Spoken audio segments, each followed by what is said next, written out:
Hola, ¿cómo están mis queridos amigos? Perashá Bayetze. Y salió. La verdad que vemos que en este primer libro de Bereshit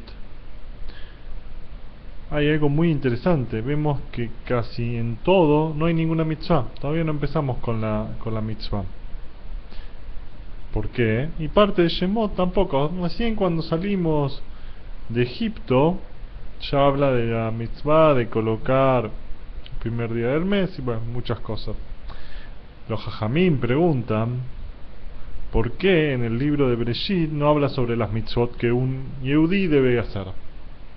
Una interesante pregunta. Tenemos todo un libro entero con un montón de parashot y la pregunta es ¿por qué no nos habla de las mitzvot que nosotros debemos hacer? Trae Rabban Yitzhak una respuesta muy interesante. Porque antes de ocuparse de las mitzvot tenés que ocuparte de las midot, o sea, de las cualidades de la persona. Como vemos que desde la creación del mundo, la vida de Noah, la vida de Abraham, la vida de Isaac, la vida de Jacob, y así va pasando, nos va enseñando cada parte cómo la persona se arma. Antes de ser un sadik, o sea, un hombre justo, uno debe ser un ish, una persona. Y donde no hay personas, dice el Pirkei Avot, uno debe comportarse como hombre, o sea, como persona. Entonces, ¿qué aprendemos?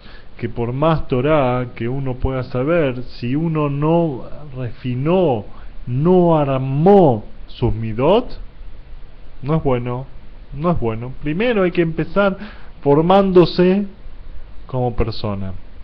Todas las midot, las cualidades que uno puede aprender, ahí en la Torah trae todo el libro de Bereshit, es un libro tremendamente que nos enseña mucho musar, muchas veces cómo uno debe conducirse ante Dios y el mundo. La Parashá nos habla que Jacob salió. ¿Dónde salió? Salió de la casa de sus padres, de Beersheba, pasó un tiempo en la casa, en la yeshiva de Shem y Eber, y después llegó a Haram. Explica cómo, bueno, volvió hasta el monte Moriah, donde los padres habían hecho tefilá. Voy rápido porque quiero llegar a otro punto. Después de hacer tefilá, durmió ahí. Ahí tuvo el sueño de las escaleras que ángeles subían y bajaban. Volvió y cuando o sea, no volvió, sino fue hacia Haram. Cuando llega a Haram, pregunta si conocen a Labán. Y él estaba buscando a la hija de Labán, que le dice, ahí viene Rachel, que es la hija de Labán. Cuando él la ve, ya queda impactado en ese momento, queda ahí ya, y dice Rafael Betech, ahí mismo le habla, la saluda, y como que ya estaba destinado el menor con la menor, o sea, Rivka tenía dos hijos, Esab que era el mayor y Jacob que era el menor, y Labán tenía dos hijas, Lea y Rachel. Entonces, como Jacob era el menor, le correspondía la menor, y como el mayor, con el mayor. Hay mucho sobre ese tema, pero quiero llegar a este punto. Rachel, cuando lo vio Jacob le dijo, ¿te quieres casar conmigo? Así trae un midrash. ¿Quieres casar conmigo? Y Rachel dijo, sí. Entonces, Jacob ya sabía que el padre de Rachel era un tramposo. Era un tramposo, sí, Labán era un tramposo. Entonces le dice Jacob a Rachel, te voy a dar 3 señales para el día que lleguemos bajo la jupá del casamiento, no te cambie. O sea, ya ellos sabían que había la posibilidad que en el tramposo el padre quiera cambiar a la hija. Entonces dijo, te voy a dar 3 señales, uno es Jalá, uno es Nidá, y otra son las las velas de Shabbat. Jalá, o sea, la separación, Afrahat Jalá, o sea, la separación de la Jalá que se quema.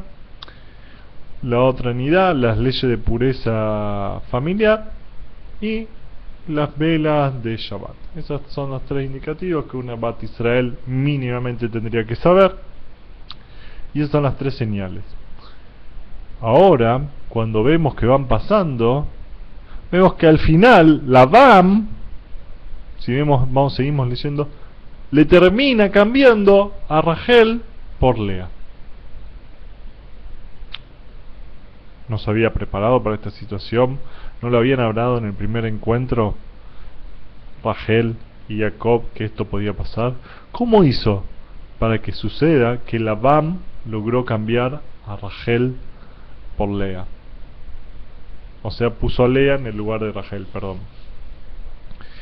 Las señales que le había dado Jacob a Rachel eran como se acostumbra a la novia estar tapada hasta el momento de estar el casamiento y después se acostumbra. Entonces ellos creían que cuando la gente se vaya, cuando se celebre el casamiento, la gente se vaya, Labán quiera cambiar a la hija, en lugar de Rachel poner a Lea, y como solo va a estar Lea y Jacob la va a rechazar, y ahí va a quedar una cosa entre Jacob y Lea y no va a pasar a mayores. Pero Labán, que era un tramposo, ya había pensado todo, ¿y qué hizo? Quiso cambiar a mitad de la fiesta una novia por otra. Entonces ya no era un pequeño vergüenza que iba a pasar, ya más allá que no se puede pasar ni una pequeña hacer pasar una vergüenza a alguien, sino lo que iba a pasar era una gran vergüenza delante de todos si Jacob rechazaba a Lea. Por consecuente, la hermana Rachel, viendo toda la vergüenza que iba a pasar cuando el padre cambie, decidió darle las señales que le había indicado Jacob a Lea. Jacob a Rachel, perdón. ¿Cómo se las dio? Le dijo, no dijo entre Jacob y yo tenemos unos simanín, unas señales, sino le dijo, mira, toda Bat Israel, toda persona que se va a casar, tiene que saber 3 leyes. ¿Para qué? Para que ella no se avergüence de saber que ya era toda una trampa. Tiene que saber 3 leyes: la ley de Jalá, las leyes de Nidá y las leyes de Ner, de las velas de Shabbat.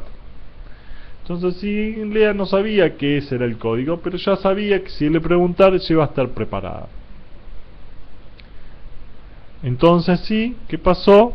A medida de coso, entonces Lea, cuando Jacob le preguntó, le dijo, él no veía que era Lea porque estaba toda tapada, le dijo los simanim, y como le dijo los simanim, al final se dio cuenta recién, se dio cuenta hasta la mañana siguiente que había sido cambiado. Hay una pregunta que nos hace acá. Si llamamos a Labán, ¿por qué no lo llamamos que era un tramposo, un ladrón, una mala persona? Solo lo llamamos que es una persona tramposa. Cuando hablamos de Esav, hablamos solo de una persona malvada. Y cuando hablamos de Lot, hablamos de una persona que se dejaba guiar por sus deseos. ¿Que no era tramposo Esav? ¿O Lot cuando estaba encargado ahí en los juicios en Sodoma y Gomorra no hacía trampa? ¿O Labán no era malvado? ¿Por qué solo tiene cada uno ese nombre? La Torá nos enseña que la esencia de cada persona era esa. Lo principal y lo esencial de Labán era que era tramposo. Él vivía la trampa como una realidad. No sentía remordimiento, él sabía, así era la forma de vivir, todo era trampa, todo era trampa, todo era trampa. Con Esav, era una persona malvada, él no hacía trampa todo el tiempo, la maldad era como normal. Entonces él, si necesitaba hacer trampa para hacer una maldad, lo hacía, si necesitaba, no lo hacía. Pero su esencia era otra. Y la de Lot, también su esencia era otra, su esencia era dejarse guiar por los deseos. Entonces la Torá nos enseña que cuando nosotros queremos o nos encontramos con personas de este tipo y sabemos que su esencia está tan arraigada que la viven como normal, hay que tener mucho cuidado. No creer que con una sola señal o 3 señales alcanza para cuidarnos de ellos, Su esencia, la de Labán, era ser tramposo, muy mala. Por consecuencia, así pudo engañar a Jacob. Que tengan Shabbat Shalom.